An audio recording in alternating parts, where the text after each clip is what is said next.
मैं यहाँ पे एक इंडिविजुअल जैसे नहीं बैठी हूँ, मैं बैठी हूँ एक एसपी की तरह। I am sitting here as an IPS officer, that's it, that is my only identity and my khaki is my only identity. बाकी और कुछ आइडेंटिटी मेरे में नहीं है। आलन तनाज़े में पुलिस ओहदेदारों के एक्शन पर गुलबर्गा एसपी ईशा पंत का बयान। इल्ज़ाम है कि पुलिस ज़बरदस्ती घरों में घुसकर कई मुस्लिम नौजवानों को गिरफ्तार किया, इसके साथ साथ लेडीज़ को भी गिरफ्तार किया। क्या इशू है मैडम, क्या मामला है जो इस ताल्लुक से इस तरह का मामला पेश आया है? आलन में जैसा आपको पता है कि 1 तारीख को एक घटना हुई थी जिसमें कुछ लोगों ने स्टोन पेल्टिंग करी, पत्थरबाजी करी, जिसमें हमारे पुलिस वालों को चोट लगी, जिसमें डीसी उनकी गाड़ी के शीशे टूटे। मेरी गाड़ी एसपी की गाड़ी जो है उसको चोट लगी। तो वहाँ पे और जो भी गाड़ियाँ थी, कई सारी गाड़ियाँ को डिस्ट्रॉय किया गया। इसके बारे में हमने एक केस रजिस्टर किया है। उसमें जो भी उसमें ज़िम्मेदार थे राइटिंग के केस में, उनको कल गिरफ़्तार किया गया है। राइटिंग के केस में अराउंड 165 लोग की गिरफ़्तारी हुई है और उन लोगों को कल जुडिशियल कस्टडी में भेज दिया गया है। मैडम, इसके ताल्लुक से यहाँ बताया जाता है कि वहाँ पर दरगाह कमेटीज़ हो, अगर वहाँ मुस्लिम लीडर्स की तरफ से बताया जा रहा है कि वहाँ पर 144 सेक्शन लागू करने के बाद वहाँ पर उल्लंघन किया गया है, जहाँ पर उस 144 सेक्शन के दौरान भी निकाले हैं, तो इन पर कार्रवाई होना चाहिए। तो यहाँ पर उनके बजाय सिर्फ क्या है, एक ही कम्युनिटी पर निशाना बनाकर गिरफ्तार किया जा रहा है, तो इसको कैसे देखते हैं मैडम? जी, ये मैं सुन रही हूँ 2 दिन से, यही कल और आज यही चल रहा है, जो कि लोग जिनके वेस्टेड इंटरेस्ट हैं वो लोग ये मिस इन्फॉर्मेशन फैला रहे हैं। दोनों जिन्होंने भी उल्लंघन किया है अंडर 188 सेक्शन ऑफ आईपीसी, तहसीलदार ने ऑलरेडी कोर्ट में कंप्लेन दाखिल कर दी है, बिकॉज 188 जो होता है उसमें कोर्ट में सीधे कंप्लेन दर्ज की जाती है। और ये दोनों जो हैं, बिकॉज एग्जीक्यूटिव मैजिस्ट्रेट जो डीसी होते हैं, he is an executive magistrate, उनके आदेश का उल्लंघन हुआ है, इसीलिए एग्जीक्यूटिव मैजिस्ट्रेट जो कि तहसीलदार को भी एक एग्जीक्यूटिव मैजिस्ट्रेट हैं, ही रजिस्टर्स ए कंप्लेंट और उन्होंने वो कंप्लेंट कोर्ट में रखी है और जो कि कोर्ट के को पहुंच चुकी, कोर्ट ने उसका कॉग्निजेंस ले लिया है। तो दोनों तरफ से जो उल्लंघन हुआ है 144 का, उसमें जो कानूनी कार्रवाई करनी थी वो ऑलरेडी हो चुकी है। हमने ये जो कार्रवाई की है, जिन्होंने भी राइटिंग की है, जहाँ वहाँ पे जिन्होंने भी पत्थरबाजी की है, पुलिस लोगों को के ऊपर पत्थरबाजी की है, गाड़ियाँ तोड़ी हैं, उनके ऊपर किया है। और उसके पहले भी 1 दिन पहले 28 को हम लोग ने वहाँ पे जब पुलिस राउंड्स में थी, वहाँ पे हमने देखा कि दरगाह के ऊपर बहुत सारी टनों की तादाद में जो स्टोन्स जमा करके रखे थे। बगल में ही एक स्कूल है, दरगाह से सटा हुआ एक स्कूल है, उसके ऊपर भी टनों की तादाद में वो पत्थर रखे थे। उसके आसपास बहुत सारे पत्थर जमा करके रखे गए थे।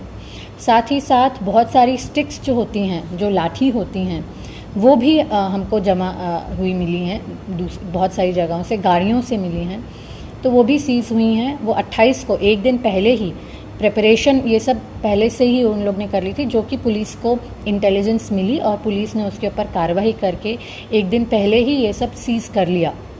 और इसीलिए स्थिति उतनी ख़राब नहीं हो पाई जो कि हो सकती थी, जिस तरीके से प्लानिंग की गई थी।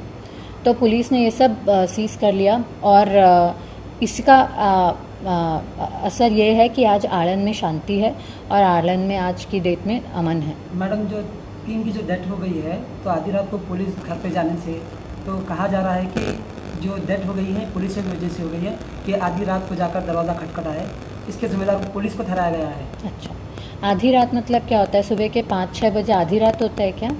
नहीं, मैं आपसे नहीं, I am just asking because we are having a healthy. So police जो है वो आधी रात को नहीं गई, यही आपको बताना चाह रही हूँ।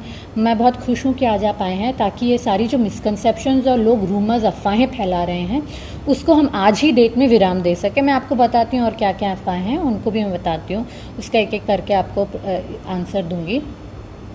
पहली बात तो आधी रात गई नहीं, ठीक है। तो और पुलिस ने बैठ के सारे वीडियोस देखे हैं, उनमें जो आइडेंटिफाइड लोग हैं उनको जाके अरेस्ट किया गया है और उनके ऊपर कार्रवाई हुई है। और सुबह अर्ली मॉर्निंग हुआ है और ये बिल्कुल भी आधी रात में नहीं हुआ है।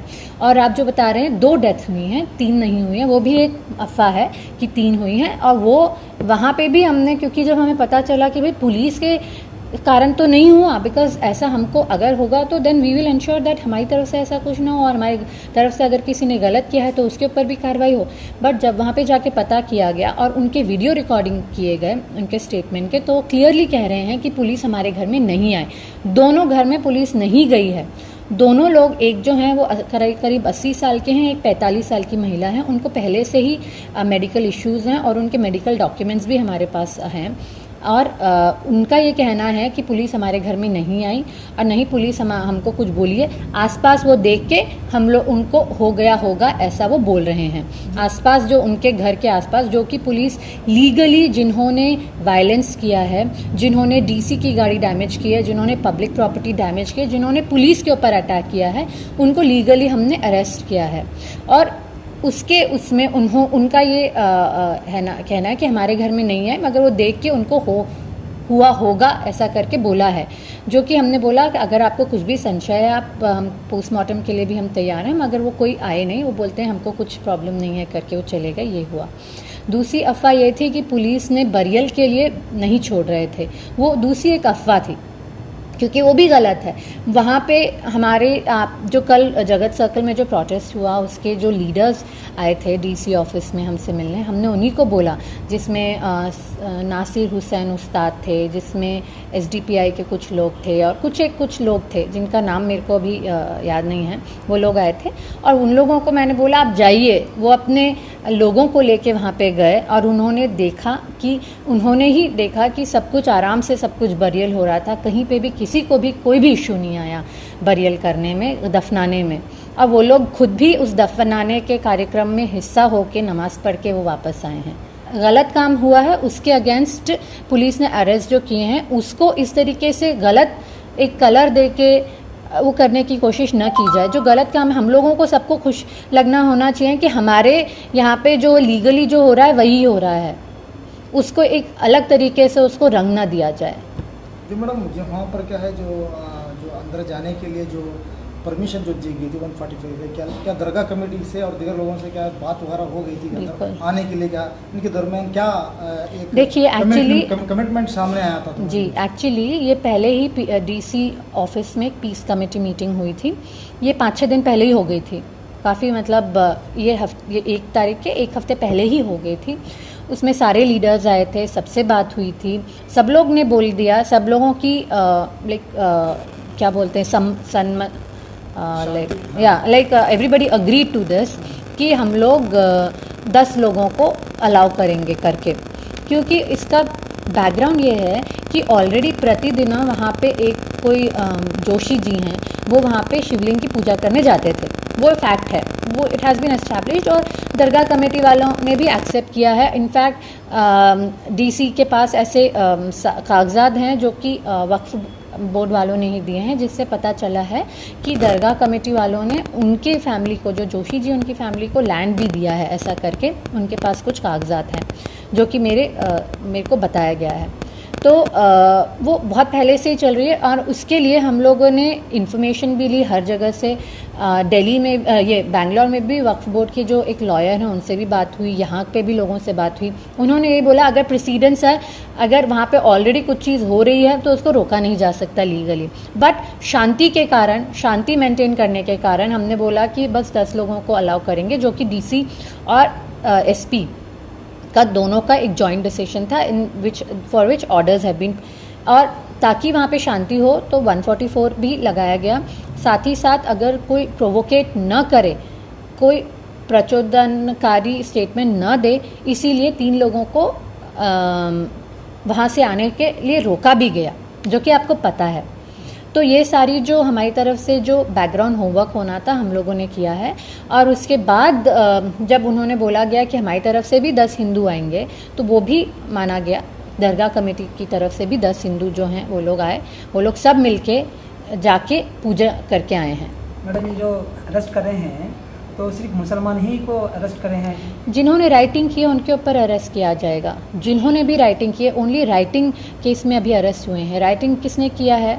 अगर दोनों कम्युनिटी के लोग हैं तो दोनों को करेंगे। प्लीज़ इसको आप कम्युनल कलर मत दीजिए, आप इसको गलत ढंग से पेश मत करिए, क्योंकि राइटिंग जिसने किया, the case has been booked under rioting 353 public damage to public property. उसमें अगर जिसने भी किया है, चाहे वो कोई भी कम्युनिटी का हो, तो उसके ऊपर केस किया गया है। आप इसको इसी एक ही तरफ से क्यों देख रहे हैं? ये भी तो देखिए कि किसने किया है। जिसने किया है उसको किया जाएगा। ये this is about violence, creating violence and creating वहाँ का जो शांति जो स्थिति थी तब तक बिल्कुल बढ़िया थी, उसको ख़राब जो हुए हैं। दैट वाज वो एक इशू है। Violence can not be tolerated at any cost. जो हिंसा है उसको किसी भी तरीके से हम बढ़ने नहीं दे सकते। यहाँ पर 144 सेक्शन के दौरान जो रैली निकाली गई तो वहाँ पर क्या है, वहाँ पर शांति को भंग करने की उन लोगों पर कोई कार्रवाई नहीं हो रही है। आपको वही बताया जा रहा है, बताया जा रहा है, ये बार बार सामने रखा जा रहा है मुद्दा। तो वही आप समझाइए, हाँ। क्योंकि मैं आपको बता रही हूँ, इसीलिए आप मेरे पास आए हैं और मैं इसीलिए आपको बताना चाह रही हूँ कि पहली बात, इसमें दो बातें हैं। पहली बात, रैली, वो जो है घर के अंदर से उनको जो जैसे ही वो बाहर आए, जैसे ही हम लोग वहाँ पे पहुँचे, वहीं पे उनको रोक दिया गया है। उनको बस स्टैंड से आगे नहीं जाने दिया है। आपके पास भी सारे रिकॉर्ड्स होंगे, आपके पास भी सारे फोटोग्राफ्स, वीडियोग्राफ्स, सबूत होंगे। वो नहीं गए हैं उसके आगे। तो रैली मतलब तो भाई वहाँ तक, वो दरगाह तक गए थे क्या? वो उनको जैसे ही बाहर आए उनको वहीं पे रोक दिया गया है, पहली बात। दूसरी बात यह है कि मैंने आपको एक बार पहले बताया था, फिर से बताती हूँ कि इसमें जो 144 आदेश का उल्लंघन हुआ है, उसमें 188 आईपीसी के अंतर्गत एग्जीक्यूटिव मैजिस्ट्रेट, मतलब ये जो तहसीलदार होते हैं, उन्होंने कोर्ट में एक कंप्लेन दे दी है। बिकॉज ये जो 188 में डायरेक्टली कोर्ट के अंदर कंप्लेन देनी होती है, जो कोर्ट डायरेक्टली कॉग्निजेंस लेता है। ये बाकी जो एफआईआर होती है उसमें पुलिस कॉग्निजेंस लेती है, 188 में कोर्ट कॉग्निजेंस लेता है, कोर्ट संज्ञान लेता है, कोर्ट में डायरेक्टली देनी होती हैं ये। सो दोनों केसेस में जिसने वायलेशन किया है उसमें कोर्ट में ऑलरेडी ये दे चुके हैं। प्लीज़ ट्राई टू अंडरस्टैंड कि आप ये जो बोल रहे हैं एक्शन नहीं हुआ, एक्शन नहीं हुआ, जो एक्चुअली लीगली जो एक्शन होना था वो हो गया है, and that is how action has been taken. ऐसा ही एक्शन लिया जाता है इसमें। के साथ और एक मैडम एक आरोप है यहाँ के पुलिस की जानिब से, जो मुस्लिम नौजवानों के बाद भी क्या है, लेडीज़ को भी अरेस्ट किया गया है, तो इनका क्या है मैडम? देखिए, क्योंकि मैं भी वहाँ पे थी, अगर मैंने नहीं देखा होता, अपनी आंखों से नहीं देखा होता, तो फिर मैं मानती भी नहीं कि एक्चुअली वहाँ पे विमेन कितनी, उन्होंने क्या किया है। I don't want to get into all this. मैं यहाँ पे किसी के ऊपर ब्लेम गेम करने नहीं आई हूँ, और मुझे नहीं किसी एक कम्युनिटी को किसी बैड लाइट में प्रस्तुत करना है। That is not my work. I am here as मैं कॉन्स्टिट्यूशन, संविधान की ओथ लेके आई हूँ, ठीक है। अब आप उसके बारे में मुझसे detail, I don't want to talk about that. I will not talk about the women ever. महिलाओं ने जो किया है उसके बारे में मैं एक महिला होकर बताना नहीं चाहती हूँ पब्लिकली, बिकॉज ये सब लोग देखेंगे, मैं नहीं चाहती हूँ वो। आप चाहेंगे तो आप एफआईआर देख लीजिए, उसमें सब कुछ डिटेल में है। अब तक पुलिस ने कितने लोगों को गिरफ्तार किया है? 165। इसमें लेडीज कितने, महिलाएं? 9 महिलाएं हैं। मैडम, इस पर आप क्या कहना चाहते हैं? शांति के लिए आप क्या मैसेज देना चाहते हैं? मैं यही बोलना चाहूँगी कि देखिए, पुलिस और जो हमारी जो एडमिनिस्ट्रेशन है, हमेशा आप सबका, हमारा एक ही मकसद है कि हमारे गुलबर्गे ज़िले में शांति रहे, अमन रहे, किसी को भी कोई किसी भी प्रकार की दिक्कत ना हो। हमने जो भी अभी तक काम किया है, चाहे वो 144 हो या किसी को वहाँ से यहाँ पे नहीं आने का आदेश हो या वहाँ पे फोर्स हो, जो भी किया है अभी तक, जो भी किया गया है वो शांति के लिए किया गया, लॉ एंड ऑर्डर के लिए किया गया है। हम लोग यहाँ पे जो भी करते हैं, वी नो कि हमारा बैक में क्या है, that is only the constitution, that is the only thing. And मैं यहाँ पे एक इंडिविजुअल जैसे नहीं बैठी हूँ, मैं बैठी हूँ एक एसपी की तरह। I am sitting here as an IPS officer, that's it, that is my only identity, and my khaki is my only identity. बाकी और कुछ आइडेंटिटी मेरे में नहीं है यहाँ पे एज एन ऑफिसर बैठ के, ठीक है। मैं लोगों को यही बोलना चाहूँगी कि प्लीज़ नहीं आप अफवाहें फैलाएं और नहीं आप अफवाहों पे विश्वास करें। बहुत लोग अपने कारणों के कारण गलत बातें फैला रहे हैं। और गलत गलत वीडियो बना के, मैं आपको बता रही हूँ ना, जैसे बरियल के बारे में हो गया या कोई भी ये आपने जो बताया कि लोगों की मृत्यु, वो इतना ट्विस्ट एंड टर्न करके फैक्ट्स बताया जा रहा है कि एक कम्युनिटी को टारगेट कर रहे हैं। भाई जो रायट्स हैं उसी के ऊपर टारगेट किया गया, जो राइटिंग हुई है उसी के ऊपर हमने कार्रवाई की। That is our main issue, violence. Please try to understand कि ये कोई भी अपने आप को इस तरीके से विक्टिमाइज न समझे, विक्टिम न समझे। जो भी एक्शन हुआ है that has happened as per law, as per we are very sure about the action that we have taken, क्योंकि हम लोगों के हाथ में, हम लोगों को पता है कि हमने क्या किया है। कोई भी हमारे ऊपर लीगली, आप कोई भी बैठ के सारे प्रोपोगेंडा फैला सकता है। प्रोपोगेंडा का कुछ नहीं है, प्रोपोगेंडा फैक्ट्स नहीं देखता, मगर लीगली आज की डेट में कोई भी बता दे कि पुलिस ने कुछ भी एक गलत काम किया है, फैक्ट के बेसिस में काम नहीं किया, लीगली काम नहीं किया, तो जो भी हुआ है वो फैक्चुअली हुआ है, सब प्रॉपरली कानूनी तरीके से हुआ है। मैं लोगों से रिक्वेस्ट करती हूँ, देखिए हम सबका मकसद यही है कि हमारे ज़िले में शांति रहे, अमन रहे, क्योंकि कहीं पे भी कोई भी दिक्कत होती है तो किसी को, जो ऊपर बैठे हैं, जो गाड़ियों में घूमते हैं, उनको कुछ नहीं होता। जो ठेले लगाते हैं, जो पान की दुकान लगाते हैं, जो कबाब बेचते हैं, जो पानीपुरी बेचते हैं, जो छोटी छोटी दुकानें चलाते हैं, उनको दिक्कत होती है। जो डेली वेजर्स जो मतलब रोज़ रोज़ के ले जाते हैं ना, लेबरर्स, उनको दिक्कत होती है। तो प्लीज़ आप इन सब चीज़ों में मत पड़ें, क्योंकि फाइनली नुकसान पब्लिक का होता है। मैडम अब क्या है आलम के अंदर, क्या 144 अभी जारी है वहाँ पर? 5 तारीख तक है, 5 तारीख तक है, 5 तारीख 6:30। अगर वहाँ पर मैडम, वहाँ पर क्या है, जो पब्लिक में खौफ है कि चंद लोग घरें छोड़कर, अपने मकान छोड़कर बाहर निकल चुके हैं। कई लोग यहाँ पर बाहर नहीं आ रहे हैं क्योंकि अभी डर है कि पुलिस अभी भी गिरफ्तार करने वाली है। तो ऐसे हालत में आप क्या कहना चाहेंगे पब्लिक को? देखिए, जैसा कि मैंने बताया, हमने देखकर, जिन्होंने जो वीडियो में आइडेंटिफाइड थे उन्हीं के ऊपर कार्रवाई की है। जिन्होंने नहीं किया उनको डरने की आवश्यकता ही नहीं है। हमारे पास प्रूफ्स हैं कि कौन कौन वहाँ पे था, क्योंकि हमारे हर जगह कैमरा पर्सन थे, उन लोगों ने सब कुछ रिकॉर्ड किया है। तो जिसने गलती की है उन्हीं को डरने की ज़रूरत है ना, बाकी जिन्होंने नहीं की वो क्यों डरेंगे? तो प्लीज़ आप लोग ये समझिए कि जो भी हो रहा है, it's for public piece and order and it is for everyone, so that हमारा आलन में या हमारे ज़िले में कोई भी प्रकार की किसी को भी आगे की परेशानी ना हो। Thank you madam.